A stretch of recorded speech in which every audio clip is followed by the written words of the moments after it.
Hello and welcome to the Punters Guide. A very busy weekend of action. We've got the jumpers up in air, the flat on the Newbury as well. Frankie Foster, you can see alongside me to talk about the Scottish Grand National meeting. Later on, we'll hear from Jason Weaver on some classic trials and a decent handicap as well at Newbury. But we'll start up at Ayr. Huge prize money in offer. And Frankie, we've got this trainers title race. Willie Mullins, Dan Skelton, Paul Nicholls, all going for glory, and they're all sending the battalion. Certainly, Willie Mullins is bringing plenty over to try and get a big share of the prize money.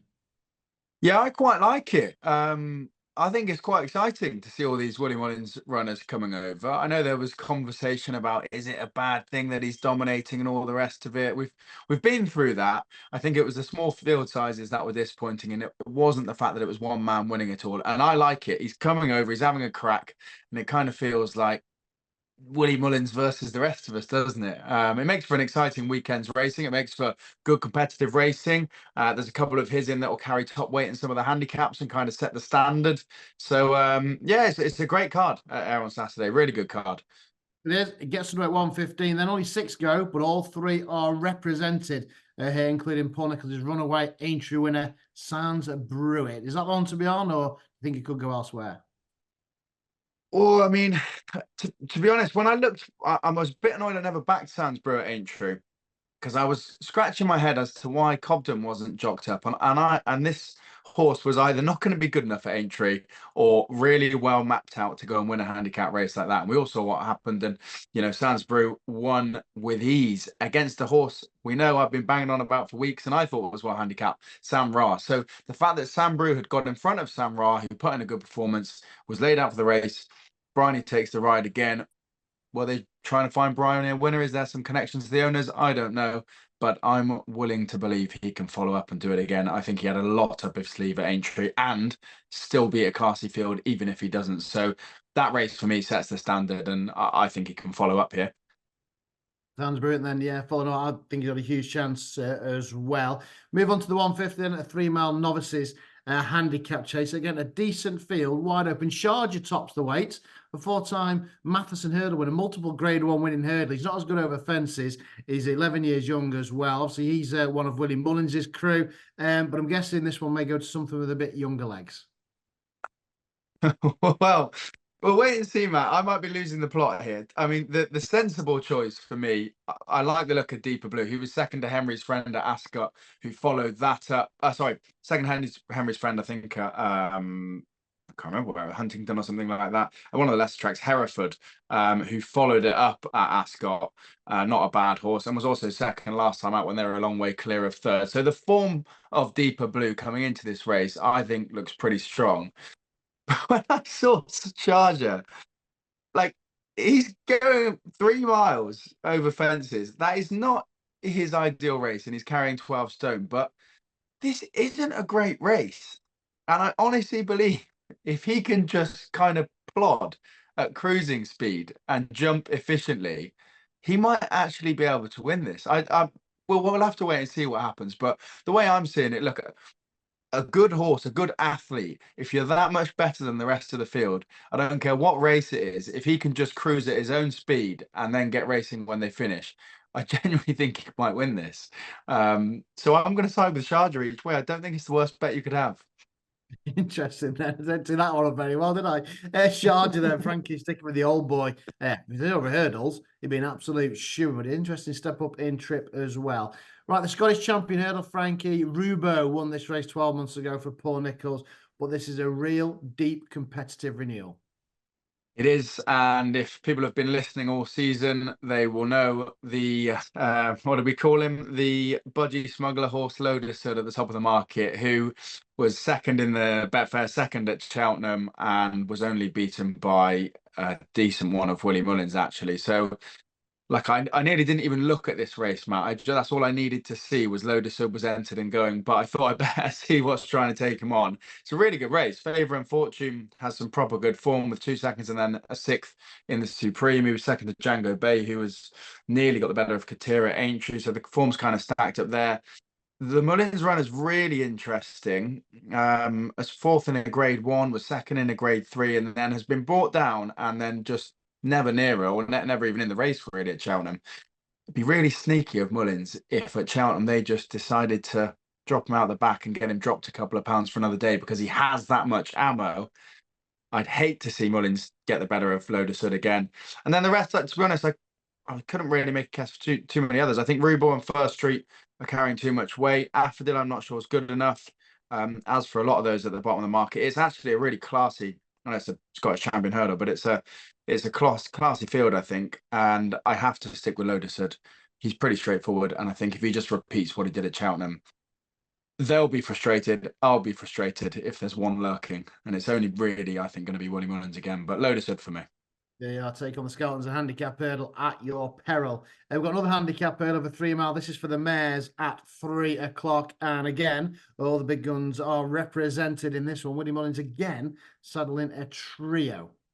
I know. And he has so many classy mares in his stable, doesn't he? You kind of got to feel like the winner comes from the Mullins yard. I'm going to play at the prices, though, or at least take them into consideration here with a penny 100 and Sailor V, two of the Mullins runners. Both carry a decent amount of weight. Sailor V carries top weight, but is almost twice the price of the other runner I mentioned. And it's finished second to Hispanic Moon, who's ran a good race recently and was Paul Townend's pick over Pink in the Park when they raced at Leopardstown. I know that she did finish behind Pink in the Park, but something must have indicated to Paul Townend that day that she might be the better of those two. So I know that she doesn't get the top jock selection, Sailor V, but Danny Mullins is no bad substitute. She does have to carry top weight and step up in trip, but I just feel like this is a horse that maybe hasn't delivered up to her standard, and you get that chance in a handicap, albeit carrying top weight, but she does get that chance to maybe put wrongs to right, and on soft ground rather than heavy. If you look at her form, her best performance has come on soft alone. So I'm going to go with Mullins, but one at a better price, Sailor V. The second Mullins top weight then you've picked out on the card. Right, let's look at a big one then. 200 grand up for grabs in win and place prize money in the Scottish Grand National. 26 runners heading to post. Willie Saddles, just the 6 runners, including Mr. Incredible, who got as far as the chair 7 days ago. Dan Skelton relies on Ballygriffin Cottage. Paul Nicholls has a couple. He's won it back-to-back in 2016, 2017. First won it back in 1997. So look, lots of class everywhere you look in this year's renewal, the Scottish Grand National, Frankie. Yeah, we've got to have a look at a few, haven't we? The Gip Makers, the obvious place to start with, is second to I Know the Way You're Thinking, who won well at Aintree.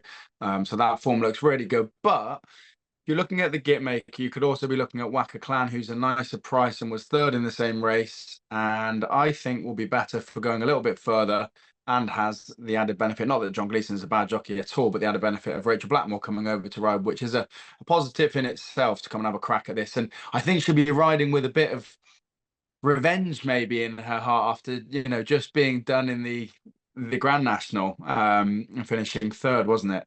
So I think she'll be coming here wanting to get the better of that man, Mr. Mullins. So Waka Clan, I think, is one for your notepads.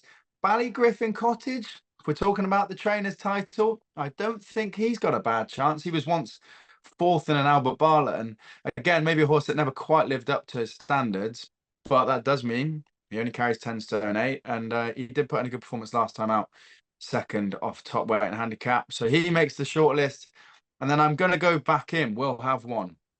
So I'm giving you one from each here, one from de Bromhead, one from Scout, and one from Mullins. I backed him in the Irish National. It was a bit disappointing. Well, I say disappointing. He finished 6th. He was the one that Mullins mentioned in his interview. I wonder if Kieran Gallagher, just for having that ride in the Irish National, might just get on a little bit better with him this time round. And he carries 10 stone 2. Jockey takes off a further 5. He got a mention as one of Mullins's that he thought was well fancied for the Irish National, and he's a really nice price as well. So they'd be my 3. The trainers 3. Again, I haven't been Paul Nicholls' biggest fan of this season, but I'm not siding with the ditch heat runners. There we are then. 3 against first recap. We'll have 1, Ballygriffin Cottage and Waka Clan. Your 3 against the field then. And it's worth having a couple, say, with extra places on offer as well. Right. Which would be the strongest selection, do you think, of yours this weekend? Oh, strongest selection of mine this weekend. You're going to laugh at me.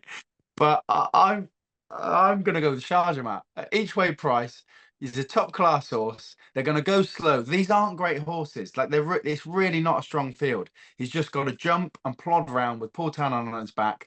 And if he gets in a race at the finish, this is Sharjah. Come on, this is a top class horse. Sharjah.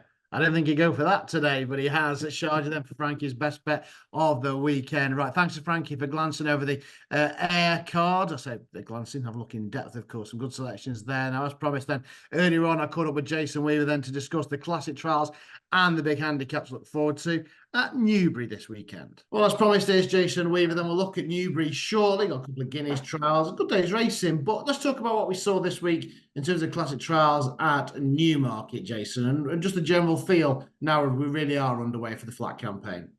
Well, certain trainers, Matt, have got their horses fit and ready to go, and certain trainers are a good way behind. And as it showed, I mean, there were, I think, only 2 winners around that anyway for the numerous races that were run at Newmarket for the home team. They just were carrying plenty of condition, whether it was a Gosden or a Haggis or a Varian. They all were needing that initial run. Look, the weather's been really, really bad, but it was trainers like a Brian Meehan, Richard Hannon, Ed Walker, a few names to mention up at Newmarket, notably Jane Chapel-Hyam. She did have her horses in particularly good form. So something to just keep an eye on going forward.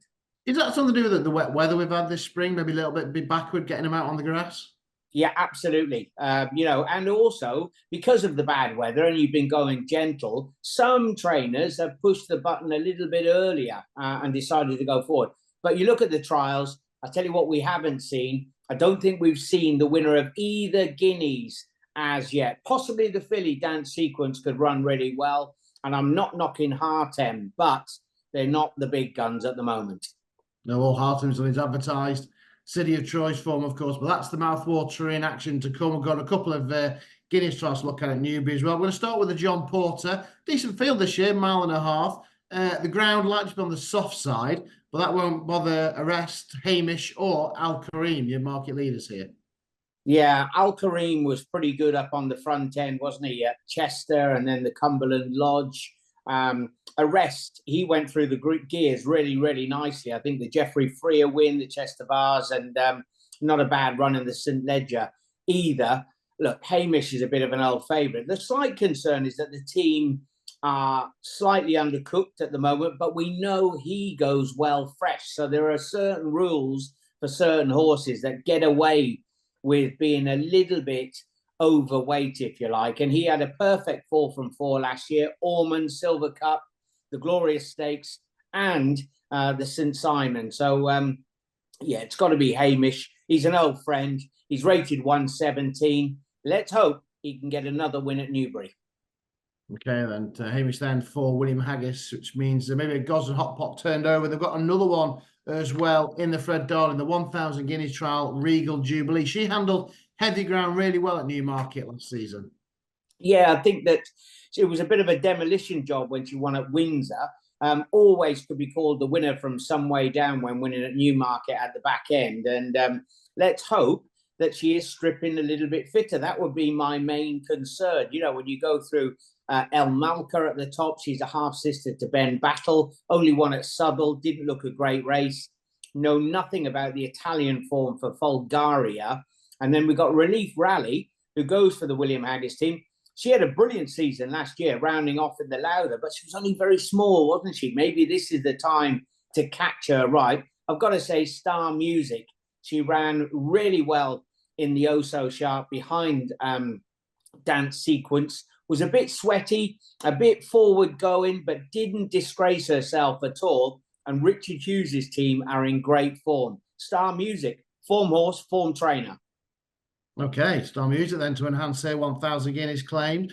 Will we see potential Star in the Greenham? Obviously, Zoom won't be going to the 2,000 Guineas because he's not got his manhood, but plenty of those in behind have. But he's a clear market leader on his form in France at last back end.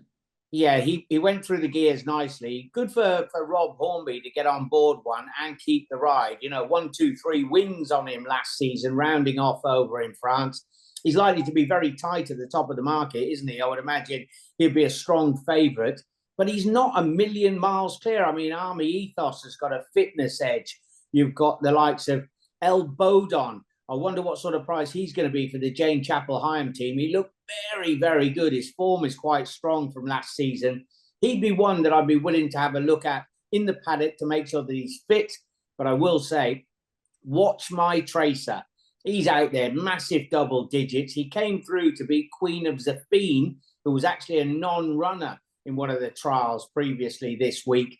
He did everything right. He's got quite a pronounced knee action, suggesting to me he will love a little bit of dig in the ground. He might not beat a Zoom Zoom, but he's quadruple the price and he's an each-way play. Okay, watch My Tracer then. And a big price in the Greenham. And then we've got a wide open Spring Cup to look forward to, like a Lincoln Light. We've got the 2nd, 3rd and the 4th from Doncaster. Also got the Spring Mile winner coming in here, but it's any price you like. The field, real, wide open, competitive, soft ground, mile handicap. Good luck. Yeah, and some old favourites in here. Just a little word. You remember Ken Ivory used to train all those sprinters. I think he's 89 and he still holds the record for winning margin. Go Bananas in this race by 12 lengths. Managed to absolutely rout the field a million years ago. So happy birthday to Ken and the team. Rodebarg ran in the Irish Lincoln, was a very, very good run for him. George Bowie, William Buick, potent combination. It's my old favourite, isn't it? Latam. Handicapper was impressed with his run at Doncaster. Look, he got the each-way money for us. I think he should have won. He's a very, very long individual. When you get checked in your run, it takes a long time to get that momentum going again. And without the clearest passage, he did well to finish as close as he did. But I think he will, despite a £3 rise, get the money. Straight mile, Latam. He's drawn high. He'll be up the stands rail. Latam, then. Are you happy to stick with one, or is another one you want another dart with in this one? Yeah, well, I think Latam and Rodebarg at the top. Look, bringing in both of the Lincoln form. That run over in Ireland was really, really good. They punted him a little bit. The Ammo team have started really well. And he's the class angle in the race. He won't mind a bit of dig in the ground. Those two, I think you'll be very hard pushed to knock them out of the frame. Brilliant. Yeah, two then. Rodebarg and Latam against the field in the Spring Cup. Right. Soft ground at Newbury. It could be quite challenging for some of these. We've seen it drying out at Newmarket throughout the week, though. What would be your idea of a best bet on the card this weekend? Although he's probably going to be somewhere towards the top of the market, it's got to be at least 4-1 the field, hasn't it? Latam, he's a horse who likes to go fresh. He was switched across for a few quid for the Julie Camacho team from William Haggis's. And he's a very good handicapper indeed. Spoke to the trainer's better half, Steve, the other day up at Newmarket. He said he's in great fettle going forward into this. Latam, despite the £3 rise, can land the money. Fingers crossed then for Latam in the Spring Cup. Another big weekend of classic trials, big handicaps as well, and what's been a very busy week for Jason and the team. Thanks to Frankie for the air information. Thanks to Jason for taking us through Newbury. Whatever you're back in this weekend, the very best of luck.